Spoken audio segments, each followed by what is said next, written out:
Don't do your compound movements first. Let's talk about why. So hi, my name's Bobby and my goal is to simplify the world of fitness and give you a better understanding when it comes to your nutrition and your training. If your goal is to build muscle, I have found a lot more success by doing isolation movements first, because ultimately what I'm doing is twofold. I am warming my body up, I'm getting my knee joints ready, say if I'm doing leg extensions, I'm getting my body ready to train properly.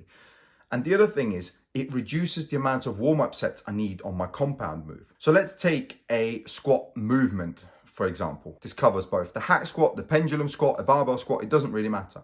I tend to do adductors and leg extensions before I go into my compound movements. This allows my knees to warm up, this allows my joints in general to warm up, my muscles to warm up, me to get ready for that big set that's coming when I'm doing my hack squat, for example. And the other positive about this is it allows me to not have to load the hack squat as heavy, because I would have pushed it quite a lot on my adductors and especially my leg extension muscles. My muscles will now be primed and a little bit fatigued. That doesn't mean that you're not working as hard, you're just spreading the load out.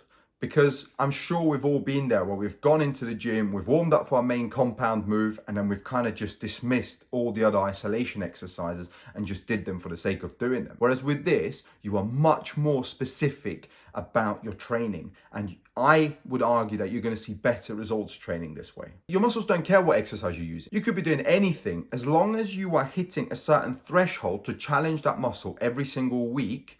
That's what's ultimately going to help you grow muscles. Whether you are fatigued going into hack squat, it doesn't matter. Your muscles do not care. So let's now take a step back and look at the compound exercises that are out there and my recommendations as to what I will do beforehand. So I know I've touched on this already, but if I have a squat compound, I will do adductors, leg extensions, or leg curls, depending on the day and what I'm looking to train. If I have one leg day, I generally go with leg extensions. If I have 2 leg days, I generally go with hamstring curls. If I'm doing chest, usually what I tend to do is I tend to do delts first. So I tend to do lateral raises, something like that first to get the shoulder moving to prevent the risk of injury.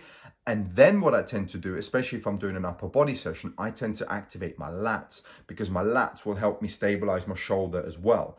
And that will allow me to push my chest out. And then I'm ready to train chest. And again, it reduces the amount of warm-up sets that I need. Now for deadlifts, it's pretty similar to the squats. I would generally do adductors because they are knee extenders. And obviously as you're doing a deadlift, you will use a little bit of adductors to stand up. I will also use hamstring curls to get my legs moving and potentially even leg extensions, but that's less so on a deadlift day. So I know this video might be a little bit controversial if you're watching this, because you might be somebody that goes straight into your squats and so on. I don't have a problem with that. Please carry on if you're seeing results. This isn't a set in stone type of video. I just wanted to maybe get you thinking and see if that makes you train a little bit better and maybe even helps you see results even quicker. If you're interested in finding out more about your macronutrients and how to calculate your calories correctly, go and watch this video over here. Other than that, thanks very much for watching and I'll catch you in the next one.